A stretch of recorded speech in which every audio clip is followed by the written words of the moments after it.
Hello, everyone. Dr. Christine Smith back for a wonderful interview for you today with Dr. Elena Villanueva, who is the CEO and founder of Modern Holistic Health, one of the most successful online functional medicine teams around. And they've helped thousands of patients overcome a variety of chronic illnesses, from cognitive issues to Lyme to a whole bunch of other stuff. And she's been featured on a whole bunch of media, from Fox News to MSN, Healthline, the Houston Chronicle. And I just wanted to bring her on to talk about some of the stuff they do in their practice. And they even have a masterclass coming up all around autoimmune health and understanding toxicity and biohacking. So if you guys want to check that out, it'll be in the link on my Instagram, or I'll provide a link in the comments for you. But thank you so much for joining me today, Dr. Villanueva. I would love if you would just tell everyone a little bit about yourself and your journey into developing this team and your passion in this niche of holistic health, and really modernizing it beyond just kind of the traditional functional medicine. Yeah, thanks for having me on. You said a lot already as a wonderful introduction. Thank you so much. I guess a few things that I could add to it is that, through some of my own health struggles that I had many years ago, and I got really, really sick. As you know, I almost died, and things got pretty dramatic with my health and just with my life in general. I was a single mother and raising this kid, and I had three sports medicine practices, and I literally just lost everything because I got so incredibly ill. And so, fast forward today, our mission and our purpose is to be able to be a bridge where people who are waking up and realizing that the medical model is not working for them, people who are not satisfied with their answer of, well, there's nothing that can be done for this XYZ disease, but here's some medication to make you feel comfortable. Yeah, people that are like looking for more, we're providing a bridge for them to come across over to this side. Holistic medicine, functional medicine, all of this advanced technology has really come so far, Dr. Christina, as you and I know, because we can sit and talk about this stuff for hours, but it's not always accessible for everyone. And, when you have people that will watch these, big summits and such, with all of these famous doctors, they'll get excited and think, oh my God, I found who I want to work with, only to find that they're either A, not taking patients, or B, it's a $1,500 first visit. And then $700 to $900 a visit after that, $7,000 to $10,000 in labs just to get started, and $1,000 to $1,500 a month in supplements. And, honestly, there's like 1% of the population that can afford that. And I know that my purpose here is to be that bridge so that people who want to have access to real answers and real solutions that work using a data-driven approach for holistic and functional medicine can actually afford it. And so we're super excited about our masterclass that's coming up. It's called Beyond the Pill, very, very appropriate for the work that we do, right? And in this model, we are showing people the data-driven approaches that are being used, and we're showing real case studies of our own clients. And then we have beautiful offers for people to be able to get started that are affordable. And so, yeah, I mean, I guess that kind of sums it up to explain a little bit more about what we do. I guess I could also add that we are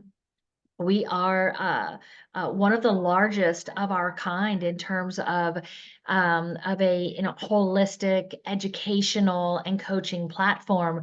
We see people in over 18 different countries, and we have collected massive, massive amounts of data in order to prove out our model and be able to just know without a doubt that if you follow the processes that we lay forth, whether you can afford to do labs or not, that there's going to be 90% of you or more who are going to see really big transformational changes in your health.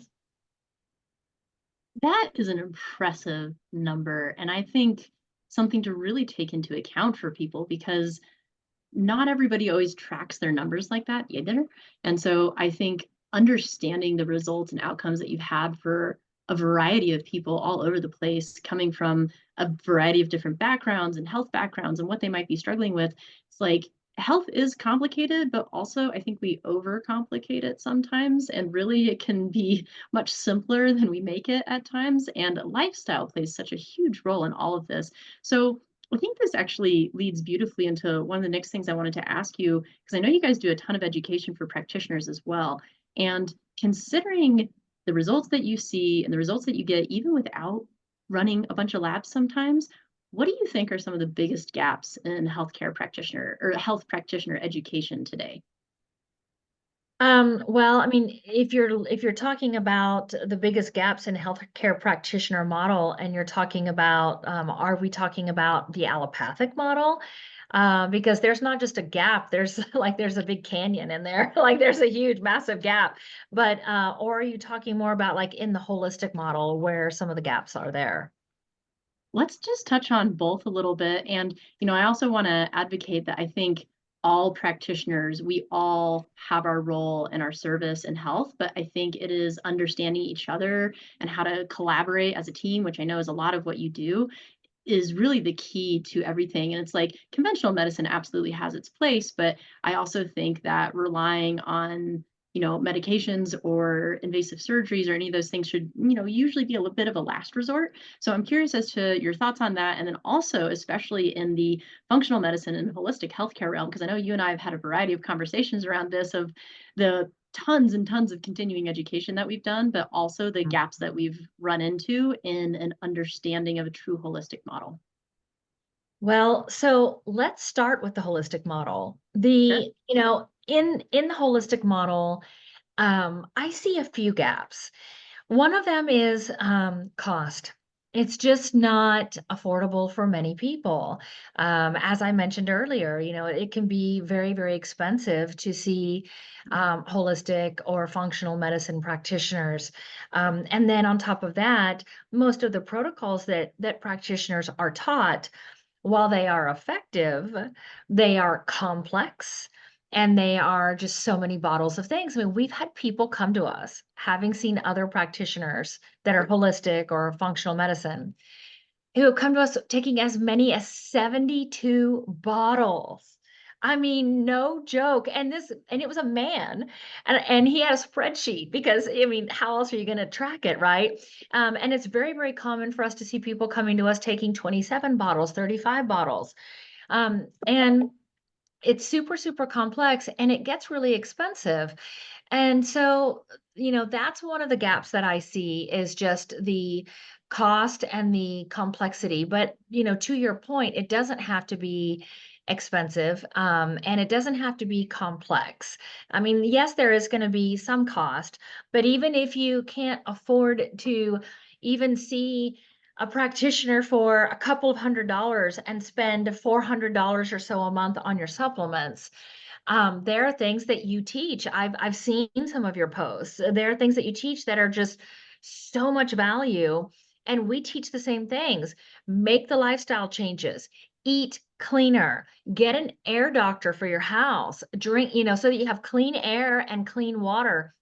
Um, those basic foundational things, getting the inflammatory foods out of your diet, stop eating grains for a while, stop eating sugars, stop eating dairy, stop eating those, things that are inflammatory and processed foods. That will literally change your life. Now, when it becomes more real for people is when they're doing labs and the labs show them you've got these toxins from these foods. You've got, this autoimmune reaction that's happening from the food you're eating. Then it becomes more real to them. But you know what? If you can't afford to do that, you can at least take some basic steps. And so I think that cost can be a prohibitive gap that can happen. And that's where I'm coming in to teach other practitioners how they can have a sustainable model, because we got kids to feed too, and we've got bills to pay too. And for all of the education that we have, we should be able to make a really good living. We should be able to make a wonderful living. And so, but how can we do that and still be able to pass on a model that our clients and patients can do that's sustainable and affordable for them? We teach that, right? And then also one of the other biggest gaps that I see in the holistic model is that you'll have doctors and practitioners and coaches that get the blinders on and they forget to look at the whole picture. So it's like, it's mold and that's all they're looking at. It's mold. Well, what about all the other things going on that you didn't test for, right? Or they'll say, oh, it's heavy metals or it's leaky gut. Everything is leaky gut. Well, yeah, you might have leaky gut, but what caused the leaky gut? How many chemicals do you have in your body? Like, what kind of stressors or traumas have you had that cause the leaky gut? What medications are you taking that might be actually causing more harm than good? And so, I think it's really important to be able to expose our holistic practitioners and our holistic coaches and our holistic doctors to a model that allows them to look at the whole picture and understand that if you are chronically sick, meaning that if you've been sick for 2 or more years, with whatever it is, that there are some common denominators that we know that you're going to have. And as a practitioner, we need to not only be aware of that ourselves, that it's going to be more than one thing. It's never one thing. It's never one thing, that it's going to be several things. And so, and how can we make them aware and teach them to look at all of the things, right? And then how can we put together a plan of action and a protocol for our clients and our patients that is going to address all the things without it being 30, 40, 50, 60, 70 bottles of supplements a month, because that's really not necessary. No, I completely agree with you. And, I had gone through my own health journey and worked with a variety of highly intelligent practitioners, but a lot of it was stop eating these foods, take these supplements, stop eating these foods, take these supplements. And then it just turned into a lot of supplements and my body didn't respond super well to that. And I had to dive into really a mindfulness practice and working with my body's energy in order to get my immune system back online. And then I was able to use nutrition correctly, because I think people forget that that is a huge piece of everything. And I'm so glad that you work with it in your practice, because if we ignore that piece, our cells can actually be in a state where they can't really absorb the nutrients. And so then all of those supplements and all of that money is actually going to waste. And if we can start to understand our bodies in a new way, I think that's really important. And just as like an example of what you're talking about, I knew someone recently who's been having, a little bit of cognitive decline, and they went into a doctor and they're like, okay, we're going to run this one test that specifically tests the dopamine area of your brain. And then it came back slightly abnormal. And they're like, okay, you have a Parkinsonian syndrome. I was like, that was the only test that was ran. And all it was looking at was dopamine. So if it's slightly off, of course, that's going to be the diagnosis. And they were suggesting a medication so that they could tell from the medication what type of Parkinsonian symptom it would be. My question for them was, okay, well, will that change the outcome? They're like, no. Will that really give us the information that we need about it? Because what are the side effects of the medication? They're like, well, the side effects are confusion, and the medication is for movement disorders. But when he came in, he has no movement disorder and he has confusion. So why would you take a medication where the side effect is what you came in for and the treatment is something that you don't have? So I was like, okay, let me just run some other tests. Found out he had an amoeba in his gut and lead in his blood and a variety of other things. And his neurologist was very kind about it. It's like, let us work on these first, see what progress we can make, and then we can decide if we want to do the medication later. But it's exactly what you're saying, where it's like, if you only look for one thing, of course you're going to see only that one thing. Versus if you look at an entire systemic approach, then you'll see the interwoven network that is our body and is our ecosystem and everything that affects us. So with this, let's dive into a little bit like how some of the gaps that we're talking about can be filled by discussing what some of the most common triggers are for disease, which is essentially common triggers for things like epigenetic changes, which is how our body is responding to our environmental pressures. I love talking about that. So, under the epigenetic changes, there's a lot of things that we can talk about, because it's when we're talking about epigenetics, we're talking about what in our environment, what is it in our 3D reality, basically, that is changing the information that our genes is receiving, that is then changing the information that our genes are giving our cells, tissues, and organs, where it's not able to tell them, how to perform optimally anymore. And oh my gosh, there's so many things. Let's start with the things that I call the intangibles. 99% of us have it. I won't say 100, right? Because saying 100 in science, is just not really well received. So we'll just say 99% are coming from the conscious and unconscious patterns that we have in our mind and in our spirit. So our belief systems, our emotions that we have, the narratives or the stories that we're telling ourselves that create our perspective of how we see ourselves and the world around us. That's huge, right? The unprocessed, heightened emotional experiences that we've all had in our lifetime. And how about the ones that have been passed down through our genes? Because we know scientifically now that my great, great, great, great, great, great grandfather could have had, he might have ended up having issues where he couldn't sleep because he was trying to survive through through a famine in Ireland or something, right? And he developed this trauma that he thought if he would fall asleep that he would die because he was starving. And then several generations down, including myself and my mother, and this is, I'm just giving you an example. This isn't something that I have, but this is something that a client of ours had. So, but I'm using this just as an example. Well, my mother has always had trouble sleeping, and I've always had trouble sleeping, but we just don't know what it is. Maybe one day we joke and say, well, yeah, it's probably genetic because I think grandma had it too. Well, it certainly was genetic because 6 generations ago, we ended up having someone with this heightened emotional experience and it's been passed down in the genes. And so we've got these things that I call intangible. It's not something we can test for or measure for necessarily, although there are some devices out there that are getting better at being able to test bioenergetic distortions. But for most of the public, these are things that are the unseen. It's our belief systems, it's our traumas, it's our emotions, it's our not living congruently with what we say we want, but then we're doing something different. So it creates this disturbance in our bioenergetic field. These things can literally they can and they do change our biochemistry and they change our neurochemistry.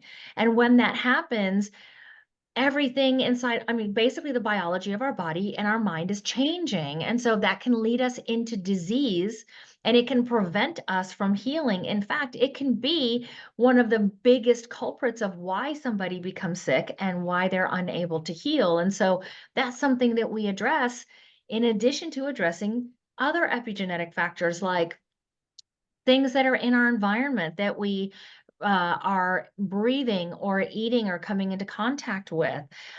So, is our air clean or is it polluted full of plastic particles? I personally have been working on that with my own labs. I'm going to be showing it and presenting it to the practitioners in the fall. In 2022, back then, I was telling all of our clients, and I was doing this myself. Every year, let's do your functional blood work. Once they got back to a state of health, right? Every year, let's keep you healthy. Let's do your functional blood every year. Let's do your hormones every year. And then every other year, let's do your tox bundle. And let's look at chemical toxins, toxic mold, chemicals, and let's do an organic acids test. Well, I was following that same rule. So in 2022 was my every other year for the toxin bundle. I did my tox bundle and I had high levels of BPA, high levels of glyphosate, high levels of some sort of paraben. I mean, I had like a list of stuff. I couldn't even believe that I've got air doctors, even in my RV. I've got air doctors. I've got RO filters. I'm eating organic. I even hunt for my own food. I'm just like, how did this happen? And the reality is that our planet is so toxic now that I was getting exposed. I think that I'm getting the BPA through the air. That's where I think I spend a lot of time outside. There's it's everywhere now. Oh, also, if you do grass-fed, grass-finished meat, even if you're doing organic foods, they're testing for chemicals, they're not testing for plastics, and the plastics are everywhere. They've permeated our environment. And so now I'm telling everyone, test every year. And let's detox on a regular basis. You may not need to do a super hardcore, deep 9-month long detox to get all these toxins out to recover your health, but because you've already done that now. But like in my case, I am healthy, and thank God I wasn't exhibiting a lot of health issues. I wasn't really exhibiting a lot of health issues, really any. From those toxins, but now I just do low level detox. It's a part of our everyday life. So environmental chemical toxins is the other one. It's another epigenetic factor. You've got to look out for and be more aware of the chemical toxins, the heavy metals, the mycotoxins. It's really important. I don't know if you're seeing this, but we're seeing this. It's crazy. We are seeing radioactive materials on a regular basis, people coming in with high levels of cesium, people coming in with high levels of I can't remember some of thorium and like palladium and like all these.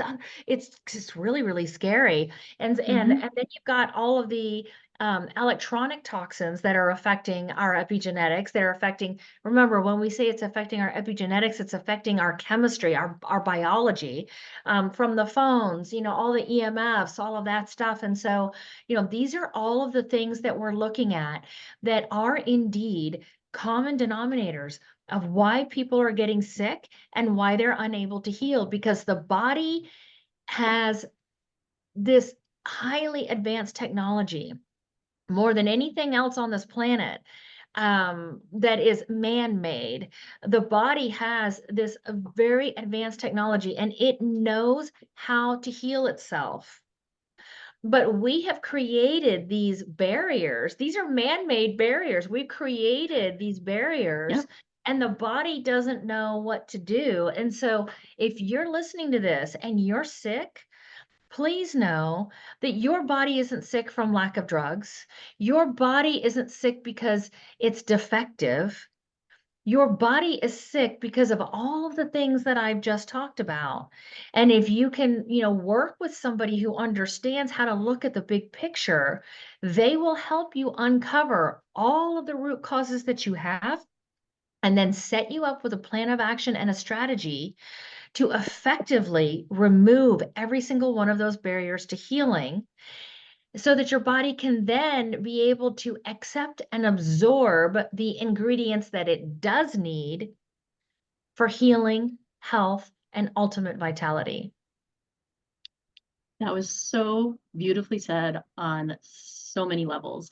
And I think I want to come back to just the perspective component that you talked about in the beginning, because I think the epigenetic changes that can come from that and how it affects your immune system function and your ability to detox, your ability to repair, because our immune system is protection, repair, and detox, right? It does a whole bunch of stuff, cleanup crew.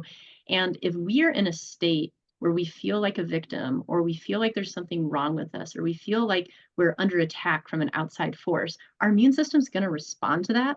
And it's not always going to respond in an ideal way. It's usually going to put our body in a state of imbalance. And if we can teach people that their brain is the most powerful drug they'll ever have, I think it is a way to really shift the healthcare paradigm, because I think one of the biggest issues with it right now is the fact that it is a victim mindset.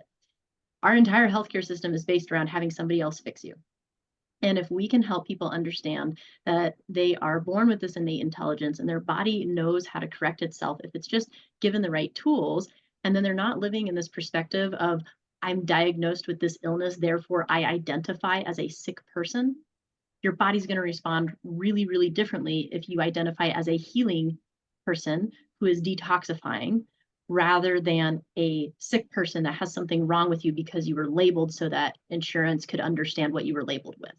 So I just think the mental component behind all of this is huge. But I want to dive into the physical and environmental components as well a bit. And I know one of the ways that I often educate people is I'll talk about allostatic load, which is basically like your body's capacity. And in, really traditional like chiropractic background, we talk about thoughts, traumas, toxins. These are the things that stress your body. So I like to talk about it from a physical, mental, chemical point of view. And we talked about the mental a bit. We can talk about the physical a bit. And I also want to talk about the chemical. And I teach people that we can get injured in a variety of ways. We can have a physical injury, like when you get in a car accident. We can have a chemical injury, like when you have a mold exposure. And we can have a mental injury, like when you are going through emotional turmoil, like grief, or losing your home, or losing a job, or losing a loved one, or something incredibly stressful that's supposed to be short term, but in today's society, the way that we work, we stress about it for years or like a very long period of time, and that puts the body in this state of breakdown. So let's dive into like things like toxins, which I know are prevalent in our external environment, but then there's also hidden toxins that can be internal, everything from leaky gut to side effects of medications to organic toxins in your home, like mold, which we kind of live in harmony with, but in excess, then it can be really detrimental. So love to hear your thoughts on those. Well, let's break it down. Let's, Sure. I'm not sure exactly where to start, and I want to make sure that I don't repeat myself from what we were talking about before. Yeah, absolutely. Let's start with kind of the external toxins that we deal with in our world, and then any hidden toxins that I know you've kind of referred to them as like internal toxins, but however you like to talk about those, especially like the way you like to educate your clients. So we want to talk about then like some of the common toxins maybe that people are exposing themselves to that they don't know. Sure, like we mentioned a couple of them, like you talked about BPAs, we've talked about pesticides, things like that. But just anything else that you think is really important for people to know that maybe they don't always think about or that you find a lot on lab tests. Yeah. So we we find a lot of toxins that are commonly found in personal care products. And you know what? Like we use a lot of personal care products. Even guys use a lot of personal care products. In this upcoming masterclass, Beyond the Pill, I'm certain I have a few slides in there where I start showing statistics on how many toxins that women on average have in their bodies. I think it's upwards of over 140 toxins Sounds um, right. in their bodies, where babies are born with now over 120. And if you're wondering why we have an autism rate the way we have, I mean, think about this. So I'm in my 50s, all right? So if you're my age, you remember when you were young in your 20s, it was like 1 in 100 kids had autism. Like you never, I mean, well, not never, 1 in 100 is still a lot, but I mean, you just didn't really see it. It just didn't happen very often. In fact, I think the statistics were even like better than that. Now it's like 1 in every 4. I mean, it's insane. And if you are out there, and you're really paying attention, I think that the statistics are not even correct. I think it's probably like 1 in 3. And it's not because Moms are not like taking care of themselves, you know. I mean, think about why it's happening. Open your eyes and think about it. It's the toxins. It's the toxins. Just because stuff is sold in the stores does not mean it's safe. There's another slide that I show, and I just can't remember the exact date, but I think it's been since 1930 something. That was the last time that our government did any research to ensure like what ingredients in our personal care products are actually safe for use. And And no we one is studying the cross contamination of chemicals. I mean, that's insane. That's like almost 100 years ago, you know, since that was last checked. And so, but we all want to believe like, oh, if it's sold in the stores, it must be okay. No, that is not true. You have to read labels. You know, there are apps that you can use now. And I can't think of one of the apps that that Healthy we like. living, I think, is one. Healthy living is one. You can go straight to the EWG.org, the environmentalworkinggroup.org. That's another one. And there's another one that I can't think of. Do not use Think Dirty anymore. Think Dirty, we used to promote Think Dirty, the Think Dirty app, and then Procter and Gamble bought them. And now all of a sudden Tide is safe to use. You know, Tide laundry detergent is safe. It's just like there's so much corruption. You just have to be really, really careful. But personal products, perfumes are super, super toxic. And do you know what really smells so much better than perfumes anyway? Essential oils. And there are people out there who will alchemize essential oils. They'll put different ones together and it smells so, so good. I have one that I wear. You smelled it. Every time I go to any of these big conferences, everybody's like, what are you wearing? Oh my God, that smells so good. And even my husband wears it because it's like, you know, it can work for a man or a woman and it changes a little bit according to your own pH. And it's all made out of essential oils. And so, you know, stay away from the perfumes, your laundry soaps, be careful for that. We had a woman who ended up with cancer. She came to see us. We tested her. She had some chemicals that are common in dry cleaning that are known to cause cancer, and she wore dry cleaning for like 40 years. That's all she ever wore because she didn't want to wash her clothes. Plus she was like a professional also, and back then, you know, they didn't have as many wash and go work clothes as they do now. Um, and then foods, when you're going to the store, um, try to stay out of the aisles. Even if you're, you know, don't think that just because you go to Whole Foods, the stuff's going to be healthy because there's so much unhealthy food at Whole Foods. We went to the Whole Foods up in Park City, Utah, in the area where we live, and we were looking for just some plain horseradish to go with some red meat that we were eating that night for dinner. Could not find any just pure, clean horseradish. It was horseradish with a bunch of cheap seed oils in there and other crap that is just going to make you super, super sick. Um, so go organic as much as you can. Even when you go organic and when it says it's clean ingredients, you still need to check the label. And when you see things on there that look like chemicals, like you can't read the word because it looks like it's a man-made thing, you know, it's just not natural, put it back on the shelf. Um, you know, No, I think that's such a good way to put all of this. And it's like, I yeah. know that for anyone listening, like I know when we discuss all of these crazy little nuances that you have to watch out for, it can feel super overwhelming.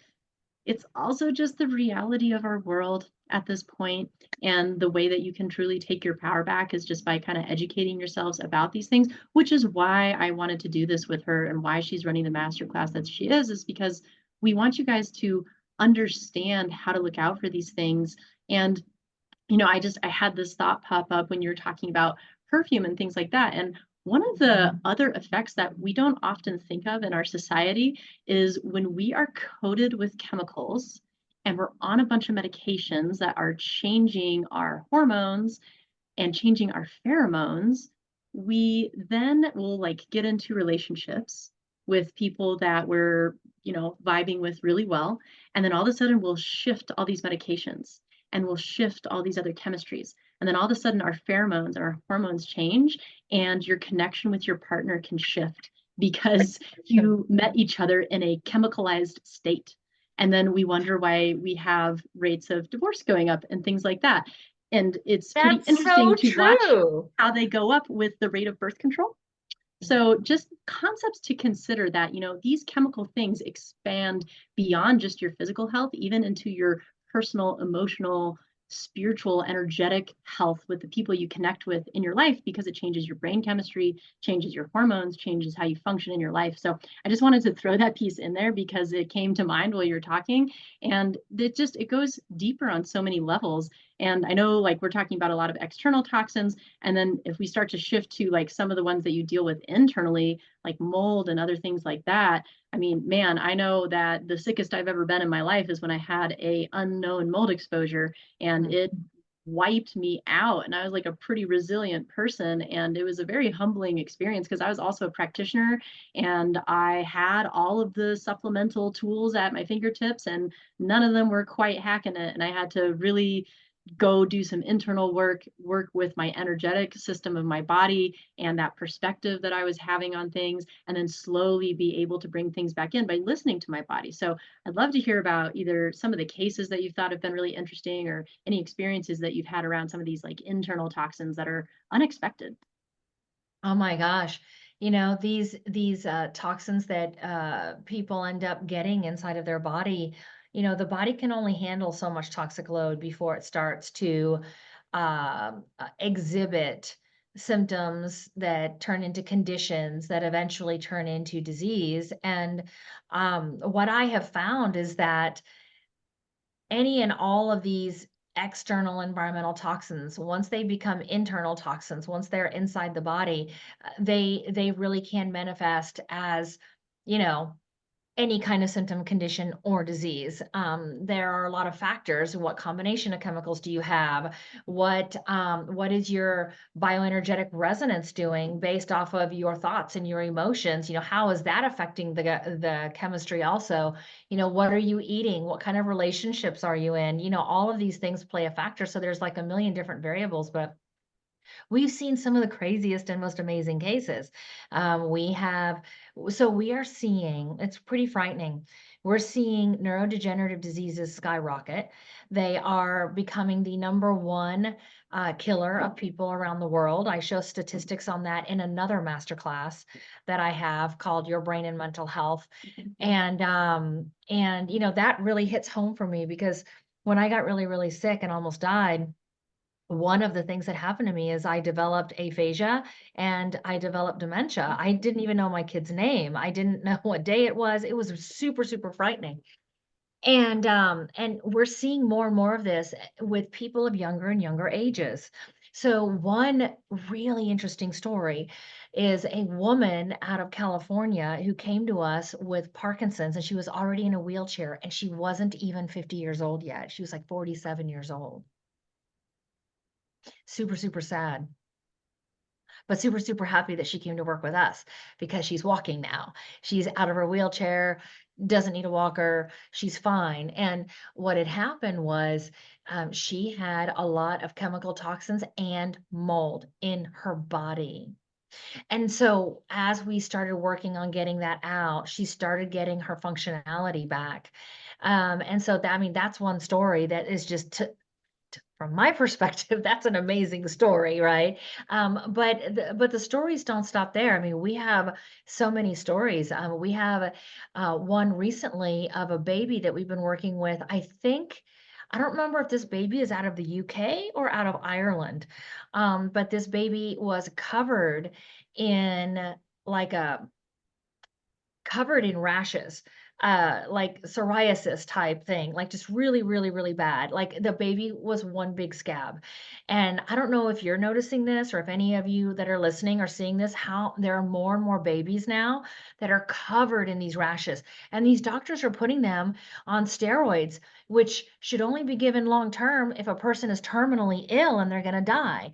You shouldn't be on steroids like that. But that's the only answer that they have.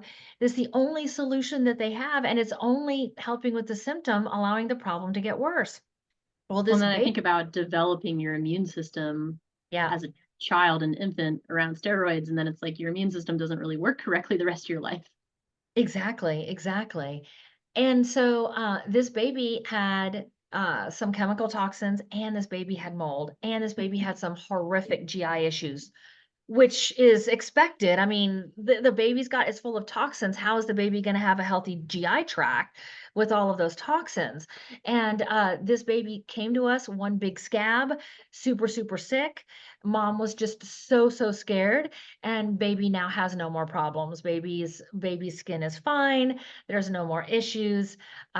We have another, one that, just comes to mind right now. She was in college, and, so I ended up taking care of her sister a couple of years before she came to see me, and her sister ended up having some severe issues that we were able to resolve. But then when she came to see me, when her older sister came to see me a couple of years later, she came to me because she had really severe PCOS, so polycystic ovarian syndrome, and we took a look, and she had super, super high testosterone. It was insanely high, and she had stopped having periods, obviously, right? Her progesterone had tanked, her estrogen had tanked, and so her doctors just wanted to put her they wanted to, like, do this, like, high dose birth control with her in an attempt to try to fix the issue. And she didn't wanna do that, so we ended up working on detoxing the testosterone out of her body, which, yes, that can be done, but this is the crazy thing. We would bring the testosterone back down into normal range. Then I would stop the detox, and then I would start her on some protocols to get her own body to make its own to kickstart its own progesterone and estrogen back up again. And before we could even get that going, her testosterone was back up high again. And I was retesting the hormones like every 90 days so that we could see what was going on. It took me almost a year, but we finally figured out it was a mascara she was using that was raising her testosterone levels and giving her PCOS. And this poor girl, if she hadn't have come to find us, her doctors were telling her that she was going to be infertile, that she, wasn't going to be able to have kids. And they were gonna just, like, poison her with all of these, fake hormones and all of this stuff, when, all was it was an environmental toxin that was getting too high in her body, causing her body to create all of this, excess testosterone. So I mean, oh my gosh, we have so many stories. We even have other stories of people who had not these environmental toxins as their main issues, but we've had people that have had pathogens. And so I know that there's like the pathogen theory, and then there's the terrain theory. And here's my stance on it. I think that there's a little bit of both going on. I think that they're both correct, and you kind of need to look at both because, yes, we do have a terrain. And when the terrain is taken care of, when the garden is healthy, it chokes out the weeds, right? But if something happens to insult the garden, the weeds are going to grow out of control. It's the same thing with our own terrain. It's the same thing with the ecosystem of this planet, right? And so, these there are many, many bugs that live on us or in us. They come in the form of bacteria, viruses, prions, like all kinds of things. And while that might sound scary, it's absolutely beautiful and amazing because it gives us our human form. It gives us the reality that we have. These little, I call them our little critters. They give us personality even. They help us with our sleep cycles, with our hormone cycles. They help us digest our food. They help us make hormones. They help us with so many things, and we help them in return. We live in complete symbiosis with these little microscopic living creatures. But sometimes, like in the example, if we are getting glyphosate in our body all the time because we're eating, non-organic foods, glyphosate is basically an antibiotic. We think of it as a pesticide, but it is an antibiotic. I mean, think about it. That's what it is. It's an antibiotic is doing the same thing as a pesticide. It's getting rid of the bugs. So when we're eating it unknowingly because it's in our food, then it's killing the ecosystem. It's killing the garden inside of our GI tract, and now other bugs that are maybe more resistant to glyphosate, they start breeding and they start reproducing. And the next thing you know, you know, um, we've got an overgrowth of Clostridia. An overgrowth of Clostridia changes the dopamine levels in your brain by inhibiting the dopamine converting enzyme. So you end up with too much dopamine, which can give you Parkinson's symptoms. It can give you symptoms of anxiety, mind racing, depression, sleep problems, GI problems, all kinds of stuff, all because the microbiome inside the body or the ecosystem inside the body got altered from an external toxin, allowing a bug, Clostridia, a certain strain of it that doesn't normally overgrow in our body. Now it's overgrowing like a weed and it's changing your brain chemistry, causing you to have all of these neurological symptoms. We've seen countless cases like that, Dr. Christine, where we find, we found Clostridia that has caused a lot of neurological issues, even diagnosis of Parkinson's. So I I don't believe that it's always a deficiency of dopamine that causes Parkinson's. And why do I think that? Because when we see these certain things that happen in people, mold can also cause a dopamine converting enzyme issue. Clostridia can cause a dopamine converting enzyme issue, leading to what? Too much dopamine in the brain. We already know, and it's established that too much dopamine in the brain fries the neurons inside of your brain, and it can lead to what? Tremors. And so I think that it's important for us to really go back and look at these root causes.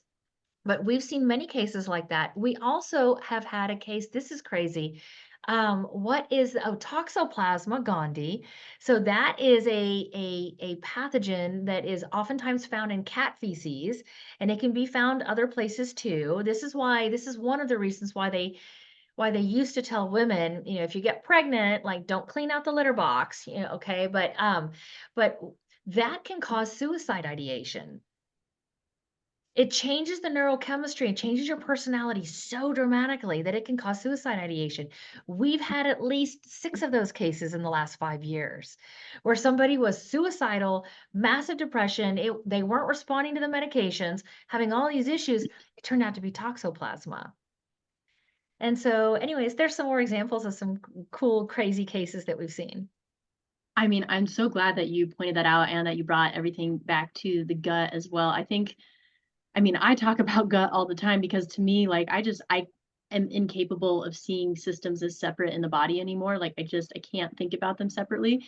And I am actually working with another case right now who went through, a number of environmental exposures and has gone through like all these detoxes and all this stuff and actually struggles with some dopamine issues. And then we ended up finding an infection in his gut. So that's the next thing that we're working on. But even myself, when I had the mold exposure, like I experienced depression like I have never experienced before in my life. And like my brain was not the same. I couldn't remember a phone number. Like I'd stand in the front of the fridge and not know why I was there.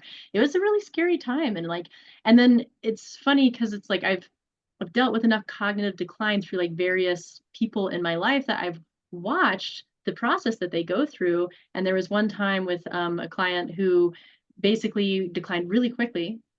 And the doctor was like, oh, yeah, sometimes dementia is like that. And then we took a look, and it was actually that he'd been put on a PPI, so like Prilosec, right? And that affected his brain as well. And I think people forget that things like that can affect your brain. So there's so many little nuances from environmental toxins to things coming from the outside that are affecting our neurochemistry that can affect us on all of the levels that you're talking about. And if we can start to understand that these are things that are actionable items that are not always contained within a diagnosis per se, and that it's more something in your system that's creating a stressor. And if we can remove it before it ever becomes a diagnosis, this is the art of preventative medicine that you're talking about. So I love that. And with all this, like there's so many external tools that we can use to really start to control our bodies in a different way. And that's the whole idea behind biohacking. And I know that's one of your passions as well. I'd love if you could share just any of your favorite tools and thoughts around different modalities people can use at home to help their health. Oh, wow. So I'm going to give you a free one. And I think it's one of the most powerful biohacking tools out there. And it doesn't require a 20, 30, or $40,000 toy or device. in order for you to get amazing, crazy, life transforming benefits from. And it's called breath. It's called the power of breath work. It's absolutely amazing. And it can have it can really help guide you and lead you in massive transformation in your life. And, you know, if a lot of people are like, well, I can't afford to go see Joe Dispenza, or, I can't afford to go to these breath work things. Go to YouTube. It's free. There's a ton of stuff on YouTube. Even Joe Dispenza shares a ton of stuff on YouTube on breathing and breath work and guided meditation. So I love combining meditation with breath work and topping it off with hypnosis. And so you can call that like a guided meditation if you want to, right? You can call it hypno meditation with breath work. I mean, there's a combination of different, hypno breath work, meditate. You can call it any of that, but guided meditation is super fun because if you are new to this field, if you're new to this, trying to guide yourself, it's going to be just don't try guiding yourself right now. Find some of these beautiful guided meditations that are out there that are going to help guide you into a deeper place within you, that is going to incorporate and teach you how to breathe, teach you how you can change your breath to change your chemistry in your body. Um, and then do some repatterning, some neurological repatterning along with the whole thing, because when you're doing it guided, and these guided meditations combined with the breath work can really help change your neurology, can repattern all of your systems in the way that you think and the way that you believe, which then changes your emotions, which then changes your hormones, which then changes your biology and your neurochemistry so that you can heal and so that you can feel better every single day. That's something that we touched on earlier, but we didn't go super deep down that rabbit hole. But the most powerful medicine that we have is our mind. You mentioned it earlier. It's our mind. And we don't know how to master our mind. And we're all like, I know that you're working on it. I'm working on it. I feel like compared to where I was before and compared to many people out there, they probably think I'm a master at it, but I still have a ways to go with that because I spent the first 50 to 50 years of my life having no idea that my mind had taken over control. Then my body took over control with my mind. So my body and my mind are running amok, doing their thing, creating their stories, doing whatever they want to do, and I got stuck in these neurological patterns. And so for the last 5 years, I've been working on changing that by becoming more aware of who I really am, becoming aware that I am spirit first, getting to live a human experience in the physical body, and that the physical body isn't even really physical. I mean, it's kind of all an illusion. I mean, if you look at the science, then you can see that I'm not talking crazy, right? It's all an illusion anyway. And so if we can learn to pop ourselves out of the matrix, which breath work and meditation can do that, you can literally pop yourself out of the matrix, then you can stand above outside of yourself and you can see what it is that you're really creating, which can help you then become more aware, and you can continue building new neurological connections to stay in a place of awareness where you become more aware on a minute to minute basis throughout every day, that each thought that you have ultimately creates a story, that creates an emotion, that creates a response that either gives you the outcome that you want in life, in everything in your life, or it gives you an outcome that you don't want. So if you feel like you're on a hamster wheel of hell in anything in your life, with relationships, they're always crappy. You don't know why. Oh, I keep ending up with all these a-holes. I don't know what's going on, or it's like the same old, same old with your job. It's like, like 5 years later, like wake up and see, are you not happy with your job? How has it been for the last decade of your life, the last 2 decades? Have you been telling the same story, but you're not even aware of it because you're just living so much inside your head? You don't even see that it's the same. You're on a hamster wheel with your health, with your relationships, with your finances, with everything. And if the answer is yes, you are so plugged into the matrix that you can't even see what's going on. So do some guided breathwork meditations. Start going down this, what some people call a spiritual route, and which is really, metaphysics, and and you can change your life. You can heal yourself through thought alone. And if you don't believe that, then I go watch Rewired by Joe Dispenza. He's pumping millions and millions of dollars into showing how you can heal through thought alone. Mastering our minds is really, really where it's at. It's the most powerful medicine there is. It trumps everything else that we've talked about today. And that's not saying that we shouldn't be mindful of the environmental toxins in that, because that can cause short circuitry to the hardware, which is the human body. But these things that we call miracles um, didn't happen necessarily from above. We are that from which we were made. A drop of ocean water is what? It's the ocean. If we are made in God's image, we are what? What are we? What does that make you? And what power do you have within you through the will that God gave you, where you have the ability to choose what you think and how that makes you feel? And if you can do that, that even can transcend any habit that you might have that you feel has been so hard to break, like breaking the habit of eating junk food, for example, or breaking the habit of being a couch potato and never getting up and moving, even though it's good for you. You can overcome all of these things through thought alone. And the first step that you can do are guided meditations, and then adding some breath work in there. It can really, really change your life. I love that you listed this as your favorite biohacking tool because I could not agree more. And I'm a living example of healing through your mind, right? Like my body couldn't handle supplements and I was pretty much allergic to all foods, and I turned to meditation. And it wasn't, I mean, basically I was working with Dr. Joe's meditations, but I had to work with some other ones before that just to help calm my system, because if you are dealing with these environmental toxins, these can be the roadblocks to being able to go into meditation. But at the same time, the more you do it, the easier it will get, because it's like exercising your brain. Like if you go to the gym once a week, it's probably just not going to have the effects that you're looking for. But if you start exercising your brain on a daily basis, you start to have a very different kind of control over it. The other piece that I really love that you said was you're talking about yourself and you're like, my mind would do these things and my body would do these things and I wasn't even in control, which just implied that you are not your mind or your body. You are the thing observing them. You are your life force. And when you're sitting there in meditation and you're hearing all your thoughts chattering away, that's your mind, right? It's not you. And then when you start to do this practice, you start to realize that when your mind is chattering away in your life and it's coming up with all these really stressful emotional responses and, oh, like I should worry about this, that it's not you.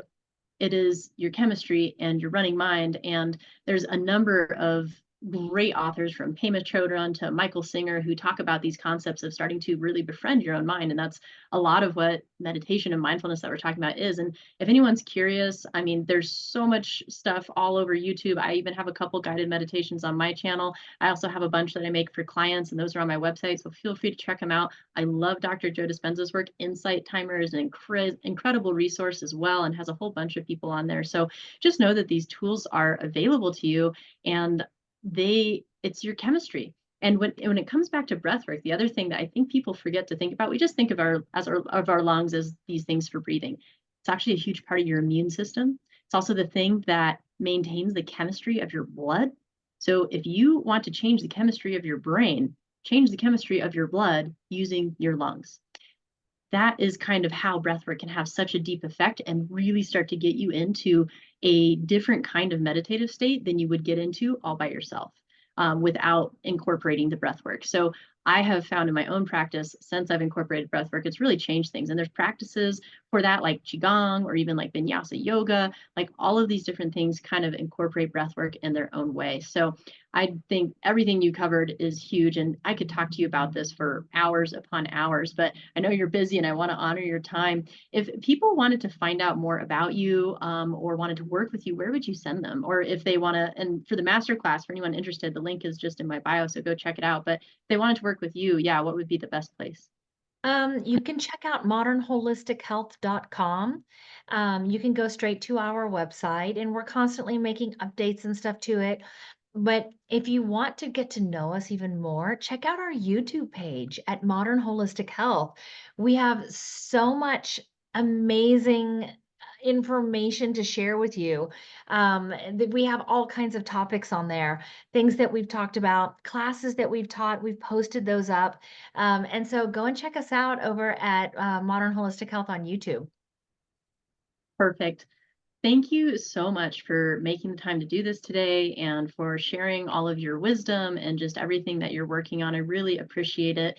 And for anyone listening, like feel free to comment below about things that you want to learn more about. We can always do another one of these. Definitely check out the masterclass and either one of our YouTubes. And we just want you to learn and feel happy and empowered in your life again and not like a victim who is just reliant on tools outside yourself. There are so many tools within you, but then also the education of everything that we're talking about, that is the greatest tool of all. So thank you for your time, and I look forward to talking to you soon. I look forward to talking to you soon. Thank you.